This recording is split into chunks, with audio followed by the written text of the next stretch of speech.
ஹர ஹர சங்கர ஜெய ஜெய சங்கர மகா பிரியவா சரணம். குலதெய்வம் அப்படின்னாலே நம்மளுடைய வாழ்க்கையில பெரும் சக்திகள் இருக்கக்கூடிய ஒன்று தாங்க இந்த குலதெய்வம். பெரியவாவை சந்திக்கக்கூடிய வந்த பக்தர்கள்ட்ட எல்லாத்தையும் பெரியவா சொல்லக்கூடிய விஷயம், குலதெய்வத்தை மறந்துட்டு உன்னுடைய வாழ்க்கையில நீ இது வேணும் அது வேணும் அப்படின்னு ஆசைப்பட்டு எதை தேடி போனாலும் சரி, அதனுடைய வாழ்க்கையில கிடைக்காது அப்படின்னு பெரியவா சொல்லுவா. எப்பவுமே சொல்லுவா, உன் மேல தவற வச்சுக்கிட்டு பக்கத்துல இருக்கக்கூடிய மேல தவற தூக்கி போடுற மாதிரி தான். நீ உன்னுடைய குலதெய்வத்தை மறந்துட்டியா, அப்போ உன்னுடைய பித்தருடைய ஆசீர்வாதம் கிடைக்காது, குலதெய்வத்தினுடைய ஆசீர்வாதம் கிடைக்காது. இப்படி இருக்கும்போது உன்னுடைய வாழ்க்கை நீ எதை செய்ய போனாலும் சரி, சில விஷயங்கள்ல பில்லி சூனியங்கள்னால இல்ல உங்களுக்கு தெரிஞ்சவங்களை யாராவது உங்களை கெடுக்கணுன்றதுக்காக பல தவறுகளை செய்வாங்க. அதனால எப்போதுமே குலதெய்வத்தை மறக்கூடாதுன்னு பெரியவா சொல்லுவா. அப்படிப்பட்ட குலதெய்வம் உங்களுடைய வீட்டுல குடியேறிச்சா இல்லையான்ற ஒரு கேள்வி உங்களுடைய மனசுல நிறைய எழும். உங்களுடைய வீட்டுல குலதெய்வம் குடியேறிடுச்சு அப்படின்ற பட்சத்துல மட்டுமே இந்த உயிரினம் உங்களுடைய வீட்டை தேடி வருங்க. உங்களுடைய வீட்டுல இந்த உயிரினம் தேடி வருதான்னு நீங்க பார்த்தாலே தெரிஞ்சிடும் உங்களுடைய வீட்டுல குலதெய்வம் இருக்கா இல்லையன்றது. அது மட்டும் இல்லைங்க, உங்களுடைய வீட்டுல குலதெய்வம் குடியேற வேண்டும் என்று நினைச்சீங்கனாலும் அதற்கு ஒரு விஷயமும் இருக்கு, பரிகாரம், அதையும் சொல்றோம். முதல் விஷயத்துல இந்த குலதெய்வம் வீட்டுல குடியேறிச்சுன்றத தெரிஞ்சுக்கோங்க. அதன் பிறகு இந்த பரிகாரத்தை நீங்க தெரிஞ்சுக்கோங்க. இத தொடர்ச்சியா நீங்க செஞ்சீங்க அப்படின்ற போது நிச்சயமா உங்களுடைய குலதெய்வத்தினுடைய ஆசீர்வாதம் முழுவதுமாக கிடைக்கும். முக்கியமா பித்துக்குடைய ஆசீர்வாதம் கிடைச்சு உங்களுடைய வீட்டுல இவ்வளவு காலங்கள் எதெல்லாம் நடக்கக்கூடாது, இதெல்லாம் என்னுடைய வாழ்க்கையில் நடந்துருச்சுன்னு நினைச்சு நீங்க வருத்தப்பட்ட விஷயங்களாக இருக்கட்டும், அது அனைத்தையுமே மாற்றிக்க கொள்ள ஒரு வாய்ப்பாக, அரிய வாய்ப்பாக இது அமையும். அதனால தெளிவான மனநிலையோடு இப்படிப்பட்ட ஒரு விஷயத்த நீங்க கூர்ந்து உங்களுடைய வீட்டில் கவனிச்சு பாருங்க. அதுக்கப்புறம் இது உங்களுடைய வாழ்க்கையில எந்த அளவுக்கு மாற்றத்தை கொடுக்குன்னு நீங்க தெரிஞ்சுப்பீங்க. அது மட்டும் இல்லைங்க, இந்த குலதெய்வம் வீட்டில் குடியிருந்துச்சுனாலே உங்களுடைய வீட்டில் நீங்களே போதுன்ற அளவுக்கு செல்வத்தையும் உங்களுடைய குழந்தையினுடைய வாழ்க்கையும் மாற்றி அமைச்சிருங்க.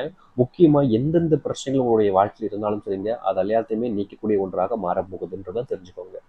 சரியா இதை நீங்க என்னைக்கு வேணாலும் கூர்ந்து கவனிச்சு பார்க்கலாம். ஆனா இதெல்லாம் தாண்டி வெள்ளிக்கிழமை என்று இந்த உயிரினங்கள் உங்களுடைய வீட்டை தேடி வருதா அப்படின்றத பாருங்க. எனக்கு வேணாலும் பார்க்கலாம், தப்பு கிடையாது. ஆனா வெள்ளிக்கிழமையில இந்த உயிரினம் வந்துச்சு அப்படின்னா உங்களுடைய வீட்டுல அந்த நாட்கள்ல நீங்க முடிவு செஞ்சுக்கோங்க, உங்களுடைய பித்ருக்களும் சரி உங்களுடைய குலதெய்வம் சரி முழு ஆசீர்வாதத்தை நீங்க பெற்றிருக்கீங்கன்றத தெரிஞ்சுக்க முடியும்.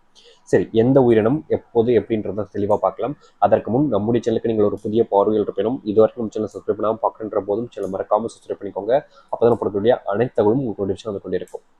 சரி, முதலாவது விஷயம் பார்ப்பதற்கு முன்பு பெரியவர் சின்னதா ஒரு விஷயத்த சொல்லியிருக்கா, அதை சொல்லிக்கிறேன். எப்படியே சொன்னதுதான், மறுபடியும் சொல்ற கேளுங்க. பெரியவர் சந்திக்க ஒரு பக்தன் வந்திருந்தான். அந்த பக்தன் ரொம்ப கடுமையா உழைக்கக்கூடியவன், ரொம்ப கஷ்டப்பட்டு உழைப்பான். அவருக்கு கஷ்டம் அப்படின்றதுல என்ன தெரியாது. மற்றவங்களை பொறுத்த வரைக்கும் அது கஷ்டம் தான், ஆனா அவருக்கு அது தெரியாது. எந்த ஒரு விஷயத்தையும் நோன்னு சொல்ல மாட்டார், எல்லாத்தையுமே எடுத்து போட்டு தான் வேலை உண்டு அப்படின்னு செஞ்சு கொடுக்கக்கூடிய ஒரு நபர் தான் பெரியவா பக்கம் நீங்க வந்திருந்தார். பெரியவா பக்கம் வந்துட்டு அந்த பக்தர் பல மணி நேரம் காத்திருந்தார். சரியா சொல்லணும்னா காலைல வந்தாலும் சாயந்தரம் ஆக போச்சு, ஆனாலும் பெரியவாவை இன்னும் சந்திக்க முடியாம காத்துக்கிட்டு இருந்தார்.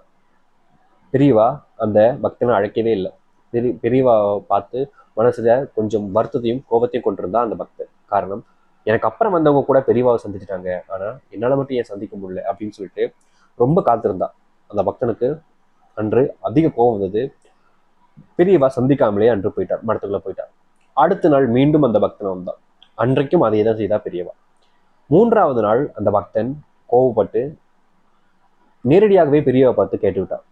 பெரியவா, நான் உங்களை சந்திக்க தினமும் வரேன், நீங்க பாக்குறீங்க, ஆனாலும் என்னை கூப்பிடவே மாட்டிருக்கீங்களா, ஏன் அப்படின்னு கேட்டான். உன்னோட பிரச்சனைன்னு எனக்கு தெரியும், அதான் நான் உன்னை இப்படி அலக்கழிச்சேன் அப்படின்னு பெரியவா சொல்றேன். புரியலையே பெரியவா அப்படின்றான். நீ கஷ்டம் அப்படின்னு சொல்லிட்டு என்னை தேடி வந்திருக்கேன். உன்னுடைய குடும்பத்துல கஷ்டம், குடும்பத்துல அடிக்கடி சண்டை வருது, குடும்பத்துல நிம்மதி இல்லை, நான் எவ்வளவு கஷ்டப்பட்டு உழைச்சி வந்து காசை கொடுத்தாலும் அது எப்படியோ கரியாகி போயிடுது, செலவாகி போயிடுது, என்ன செய்வதுன்னு தெரியல அப்படின்னு சொல்லி குழம்புறேன். உன்னுடைய குழந்தைக்கு ரொம்ப காலமா ஒரு நோய் பிரச்சனைனால அவதி இருக்கு, அதை சரி செய்யணும்னு நினைக்கிறேன், ஆனாலும் முடியாமலே கஷ்டப்படுற. நீ கோயிலுக்குள்ளலாம் பெருசா போகவே மாட்டேன், வேலை உண்டு வீடு உண்டுன்னு தான் இருப்ப. ஆனா இப்போ என்ன தேடி வந்திருக்கிறது காரணம் இந்த பிரச்சனைக்கு தீர்வே இல்லையா அப்படின்னு உன்னுடைய நண்பன் சொல்லி என்ன இங்க வந்து நீ பார்க்க வந்திருக்க அப்படின்னு சொல்லுவோம். அந்த பக்தனுக்கு ஒரே ஆச்சரியம், எப்படி நான் எதுவுமே சொல்லலையே, பெரியவா என்ன எப்படி கண்டுபிடிச்சா அப்படின்னு சொல்லிட்டு அந்த பக்தனுக்கு ரொம்ப ஆச்சரியமா பெரியவா பாக்குறா. அம்மா பெரியவா, எனக்கு இதான் கஷ்டம், இதற்காக பதில் வேணும் அப்படின்னு சொல்லிட்டு கேட்கிறா. அதற்கு அந்த பெரியவா சொன்ன ஒரே ஒரு விஷயம்தான், நீ என்ன 2 நாள் பார்க்க வந்த, 3 நாள் நீயே கோவப்பட்டு வந்துட்ட. ஆனா உன்னுடைய பெற்றோர்கள் உன்னுடைய குலதெய்வம் கோயிலுக்கு போனாங்க, ஆனா அதுக்கப்புறம் நீ இன்னை வரைக்கும் உன்னுடைய குலதெய்வத்தை சந்திக்கவே போகல. அப்போ உன்னுடைய குலதெய்வம் உனக்காக காத்திருக்கும்ல, நீ வருவ அப்படின்னு எதிர்பார்த்துருக்கோம்ல, நீ ஏன் போல அப்படின்னு கேட்டா. பக்தனுக்கு ஒரு விதமான யோசனைகள். ஆமாம்ல, நம்ம ஏன் இன்ன வரைக்கும் குலதெய்வம் கோயிலுக்கே போலையே, நம்ம ஏன் குலதெய்வத்தையும் மறந்துட்டோமே, ரொம்ப வருஷமாச்சு அப்படின்னு சொல்லிட்டு யோசிக்கா. அதுக்கப்புறம் பெரியவா சொல்றா, நீ என்கிட்ட கேட்டு வந்தில்ல பதில் என்னன்னு, உனக்கு பதில் உன்னுடைய குலதெய்வம் கோயிலுக்கு போ, எல்லாம் சரியாயிடும் அப்படின்னு பெரியவா சொல்லி அனுப்பிச்சிட்டா.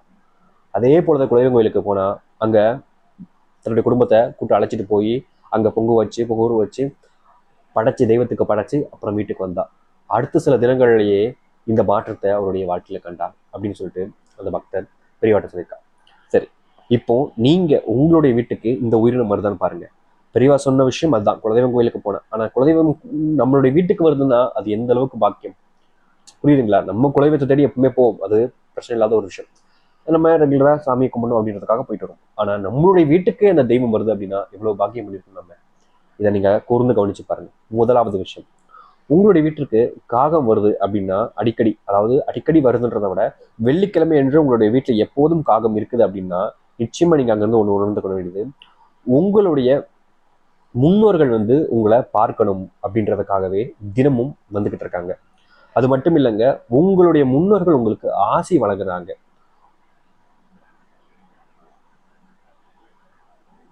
அது மட்டும் இல்லைங்க, இந்த ஒரு விஷயம் உங்களுடைய வாழ்க்கையில் நடக்குது அப்படின்னாலே உங்க வாழ்க்கையில நீங்க நினைச்சதான் நடக்க வைக்க போகுது அப்படின்ற அந்த பாக்கியத்தை நீங்க பெற போறீங்கன்றதான் அர்த்தம். முதல் விஷயம், உங்களுடைய வீட்டுக்கு காகம் வருதுன்னா அது முழுக்க முழுக்க உங்களுடைய பித்ருக்களுடைய ஆசீர்வாதத்தை நீங்க பெறுறீங்க. அது மட்டும் இல்ல, பித்ருக்கள் உங்களுடைய சந்திக்கணும்னு நினைச்சு ஆசையில வராங்க. அவர்கள் உங்களுக்கு ஆசையும் வழங்குறாங்க, உங்களுடைய நினைவுகளையும் உங்களுடைய ஆசைகளையும் நிறைவேற்றியும் வைக்க போறாங்கன்றதை தெரிஞ்சுக்கோங்க. ரெண்டாவது விஷயம், அதாவது பாத்தீங்கன்னா உங்களுடைய வீட்டுக்கு சிட்டுக்குருவி அடிக்கடி வருது. அதாவது பாத்தீங்கன்னா அனைவருக்கும் தெரியும் சிட்டுக்குருவிலாம். அந்த சிட்டுக்குருவி அடிக்கடி வருதுன்னா மகாலட்சுமியோட அம்சம் பூர்ணமா உங்களுடைய வீட்டுல அமைஞ்சிருச்சுன்னு அர்த்தம். முக்கியமா சொல்லணும்னா இந்த ஒரு விஷயம் சிட்டுக்குருவி வீட்டுக்கு வருது மூலயமா உங்களுடைய வீட்டுல இருக்கக்கூடிய ஒவ்வொரு பிரச்சனைகளையும், குழப்பங்களில் இருந்தும் மாற்றத்தையும் நன்மைகளையும் கிடைக்கக்கூடிய ஒன்றாக இருக்கும். சரிங்களா? அதனால உங்களுடைய வீட்டுக்கு சிட்டுக்குருவி வருதான்னு பாருங்க. என்னங்க நீங்க முதல்ல என்ன சொன்னீங்க, பித்ருக்களுடைய ஆசீர்வாதம் சொன்னீங்க, இப்போவும் மகாலட்சுமியோட ஆசீர்வாதம் சொல்றீங்க. ஆனா நீங்க மொத்தத்துக்கே குலதெய்வத்தினுடைய ஆசீர்வாதம், குலதெய்வம் வீட்டுல இருக்கான்றது தானே பார்க்க போறேன்னு சொன்னீங்க அப்படின்னு கேட்டீங்கன்னா, இந்த குலதெய்வமும் சரி மற்ற தெய்வங்களையும் சரி, இந்த குலதெய்வத்தினுடைய ஆசீர்வாதம் பெற்றால்தான் மற்ற தெய்வத்தினுடைய ஆசீர்வாதம் கிடைக்கும். அப்படி கிடைக்கும் போதுதான் அதற்கு உரியதாக இருக்கக்கூடிய பறவைகள், விலங்குகள் உங்க வீட்டை தேடி வரும். அதனாலதான் சொல்றது, எந்த ஒரு விஷயத்திலும் இதுதான் அப்படின்னு நம்ம நினைக்க கூடாது. அதை சுத்தி பல வட்டங்கள் இருக்குதுன்றதை நீங்க தெரிஞ்சுக்கோங்க. சரி, மூன்றாவது, உங்களுடைய வீட்டை சுற்றி எப்போதுமேங்க குழவி நடமாட்டம் அதிகமா இருந்துச்சு அப்படின்னா நிச்சயமா உங்களுடைய வீட்டுல ஏதோ ஒரு நல்ல விஷயம் நடக்க போகுதுன்னு அர்த்தம். அது மட்டும் இல்லைங்க, உங்களுடைய வீட்டுல குழந்தை பாக்கியத்தும் கிடைக்கும். உங்களுடைய குழந்தை இதுவரைக்கும் இதனால் இருக்கக்கூடிய நோய் பிரச்சனைகளிலிருந்தும் மாற்றத்தை ஏற்படுத்தி உங்களுடைய வாழ்க்கையில மிகப்பெரிய தடைகளை எல்லாம் நீக்கி நல்லதையும் நல்ல மாற்றத்தையும் அமைச்சு கொடுக்கக்கூடியதாக இருக்கும். இவ்வளவு நாட்கள் தடைபட்டு கிடந்த காரியங்கள் கூட உடனே நடக்கக்கூடியதாக இருக்க போகுதுங்க. அதனால உங்களுடைய வீட்டை சுத்தி இந்த புழவி வருதுன்றதை பாருங்க. கண்டிப்பா இது உங்களுடைய வாழ்க்கையில மிகப்பெரிய மாற்றத்தை ஏற்படுத்தக்கூடிய ஒன்றாக இருக்கும். இதுக்கப்புறமா உங்களுடைய வீட்டை தேடி கோமாதா, நம்மளுடைய எல்லோருக்கும் பிடித்த ஒரு உயிரினமா இருக்கக்கூடியது இந்த கோமாதா தான். இந்த கோமாதா உங்களுடைய வீட்டுக்கு அடிக்கடி வருதா, அதாவது பசு உங்களுடைய வீட்டுக்கு அடிக்கடி வருதா என்றது பாருங்க. அப்படி வந்துச்சுன்னா அந்த தேவனுடைய அத்தனை அம்சங்களும் உங்களுடைய வீட்டுல கிடைச்சிருக்கு. அது மட்டும் இல்லைங்க, குலதெய்வத்தினுடைய ஆசீர்வாதமும் உங்களுடைய வீட்டுல நிறைஞ்சு இருக்குதுன்னு அர்த்தம். புரியுதுங்களா? குலதெய்வத்தினுடைய ஆசீர்வாதம் நிறைஞ்சிருக்குது, உங்களுடைய வீடு முழுக்க நிறைஞ்சிருக்குது. அதனாலதான் உங்களுடைய வீட்டை தேடி கோமாதா வருது. நீங்க நல்லா பாத்தீங்கன்னா தெரியும், கோமாதா அவ்வளவு சீக்கிரத்துல எந்த ஒரு வீட்டுக்கும் வந்து நிக்காது. அப்படி உங்களுடைய வீட்டை தேடி வருதுன்னா எந்த அளவுக்கு நீங்க அதிர்ஷ்டம் பண்ணிருக்கீங்கன்றத நல்லா தெரிஞ்சுக்கோங்க. சரிங்களா? அதை அடுத்து, உங்களுடைய வீட்டிற்கு நாய் வருகிறது என்றால் உங்கள் உடலுக்கு நல்லது நடக்க போகுது, உங்களுடைய உடல்லையும் நல்ல மாற்றம் ஏற்பட போகுது, உங்களுடைய வீட்டுக்குள்ள மிகப்பெரிய மாற்றத்தை ஏற்படுத்தக்கூடிய ஒன்றாக இருக்க போகுதுன்றதுதான் அர்த்தம். அது மட்டும் இல்லைங்க, உங்களுடைய வீட்டுல பழைய பிரச்சனைகள், பழைய கஷ்டங்கள் ஏதாச்சும் இருந்துச்சுன்னா அதெல்லாம் தீரப்போகுது. பல மாற்றங்கள் உங்களுடைய வாழ்க்கையில் ஏற்படக்கூடியதாக ஒன்றாக அமையும்ன்றதுதான் உங்களுடைய வீட்டுக்கு நாய் தேடி வரக்கூடியதாக இருக்கும். இப்போ நான் இந்த நாய், கோமாதா, புழவி, அப்புறம் பாத்தீங்கன்னா சிட்டுக்குருவி, காகம் இதெல்லாம் சொல்லியிருந்தேன். இது எதுவுமே நீங்க வளர்க்கக்கூடியதா இருக்கக்கூடாது. அதிகபட்சம் நம்ம பசுவையும் அதை அடுத்து பார்த்தீங்கன்னா நாயும் வீட்டில் வளர்ப்பாங்க. இது எங்களுடைய வீட்டுக்கு வருது அப்படின்னு சொல்லிட்டு அதை அப்படின்னு நினைக்கக்கூடாது. உங்களுடைய வீட்டில் நீங்க வளர்க்காத வேறொருத்தவங்களுடைய உயிரினம் உங்களுடைய வீட்டை தேடி வருது அப்படின்னா அதுக்கு காரணம் இதுவாக தான் இருக்கும். புரியுதுங்களா? சரி, இதுல இன்னொரு பிரச்சனையும் இருக்கு. இந்த ஒரு விஷயத்தையும் நீங்க தெரிஞ்சுக்கணும். அதாவது இந்த ஒரு உயிரினம் உங்களுடைய வீட்டை தேடி சரியா வெள்ளிக்கிழமையில இல்ல அடிக்கடி வருது. ஒரு தடவை மாதத்துல இல்ல வருஷத்துக்கு அந்த மாதிரி இருந்துச்சுன்னா பிரச்சனை கிடையாது. ஆனா அடிக்கடி நீங்க அதை பாக்குறீங்க அப்படின்னா நிச்சயமா உங்களுடைய வீட்டுல ஏதோ ஒரு கெட்டது நடக்க போகுதுன்னு அர்த்தம். நல்லா தெளிவா பாருங்க இது மட்டும். அதாவது கடுவாங்குளவின்னு சொல்லுவாங்க. கருப்பா ரொம்ப பெருசா இருக்கும். அதை கொட்டுச்சுன்னா நிச்சயமா உயிருக்கு ஒரு ஆபத்து ஏற்படக்கூடிய ஒன்றாக இருக்கக்கூடியதான் இந்த கடுவாங்குளவி. இந்த கருங்குழவின்னு சொல்லக்கூடியதுன்னு சொல்லுவாங்க. அப்படிப்பட்ட குழவி உங்களுடைய வீட்டுக்கு வருதுன்னு பாருங்க. அப்படி வந்துச்சுன்னா அடிக்கடி 1 நாள் 2 நாள் பிரச்சனை இல்லைங்க. தினமும் வருது அப்படின்னா ஏதோ ஒரு பிரச்சனை நடக்க போகுதுன்னு அர்த்தம். அப்படி இல்லாத பாம்பு, பூரான், தேள் எல்லாம் உங்களுடைய வீட்டுக்கு வருதுன்னா கட்டாயமா உங்களுடைய வீட்டுல ஏதோ ஒரு பெரிய கஷ்டம் நடக்க போகுது. ஏதோ ஒரு பிரச்சனை உங்களுடைய வீட்டுல இருக்குன்றத நீங்க தெளிவா புரிஞ்சுக்கணும். இருந்து தப்பிக்கிறதுக்கு நீங்க இப்படிப்பட்ட விஷயங்களையும் பண்ணலாம். அதாவது குலத்தினுடைய ஆசீர்வாதம் பெறுவதற்காக ஒரு பரிகாரம் சொல்லியிருந்தீங்களா, அதுதான். அது என்ன அப்படின்னா, உங்களுடைய வீட்டுல குலத்தினுடைய ஆசீர்வாதம் எப்போதும் நிறைஞ்சிருக்கணும் அப்படின்ற போது ஒரு துணி எடுத்துக்கோங்க. அந்த துணியில மஞ்சள் துணியில எடுத்துக்கோங்க. அதுல கஸ்தூரி மஞ்சள், நெல்லிக்காய், ஏலக்காய், எலுமிச்சை, எலுமிச்சை பழம் ஒரு மஞ்சள் இந்த துணியில வச்சு நல்லா கெட்டி உங்களுடைய வீட்டுல வெள்ளிக்கிழமையில கெட்டி உங்களுடைய வீட்டுல வந்து பூஜை அறையில வச்சிருங்க. சரியா அந்த வெள்ளிக்கிழமை காலையில வைங்க. ஒரு தினம் வெள்ளி முடியட்டும். சனிக்கிழமையில இல்ல ஞாயிற்றுக்கிழமையில அதுல இருக்கக்கூடிய அந்த பொருட்களை எடுத்து பக்கத்துல இருக்கக்கூடிய நீர்நிலைகள்ல நீங்க எடுத்து போட்டுடலாம். அப்படி இல்லாத பட்சத்துல உங்களுடைய வீட்டு பக்கத்துல நீங்க எங்க தண்ணி பழக்கம் அதிகமா இருக்கோ, தண்ணிகள் இருக்கோ, ஆறுகள், ஏரிகள் இருக்கோ, அங்க கொண்டு போய் இதை நீங்க போட்டுட்டு வரலாம். இதை மட்டும் நீங்க சரியா கவனிச்சு இதை மட்டும் நீங்க செஞ்சு பாருங்க. உங்க வாழ்க்கையினுடைய அத்தனை கஷ்டங்களையும் இது நீக்கி உங்களுடைய வாழ்க்கையில இருக்கக்கூடிய பிரச்சனைகள்ல இருந்து ஒரு முழு முதல் மாற்றத்தை இது உங்களுடைய வாழ்க்கையில் ஏற்படுத்தி கொடுக்கும். கண்டிப்பா இப்படிப்பட்ட ஒரு விஷயத்தை யார் செஞ்சாலும் சரிங்க, அவர்களுடைய வாழ்க்கையில அத்தனை அம்சங்களும் அத்தனை மாற்றங்களையும் இது ஏற்படுத்தி கொடுக்கும். நீங்கள் நினைச்ச ஒரு மாற்றத்துக்கும் சரி, உங்களுடைய வாழ்க்கையில் இருக்கக்கூடிய சரி, இதை செஞ்சாலே போதுங்க. எவ்வளவு பெரிய கஷ்டங்களையும் சரிங்க, மிகப்பெரிய நன்மைகளையும் நல்லதையும் இது ஏற்படுத்தி கொடுக்கக்கூடிய ஒன்றாக இருக்கும். எளிமையான ஒரு விஷயம்தான், ஆனா செஞ்சா மட்டுமே இதனுடைய பலன் என்பது உங்களுடைய வாழ்க்கையில கிடைக்கும்.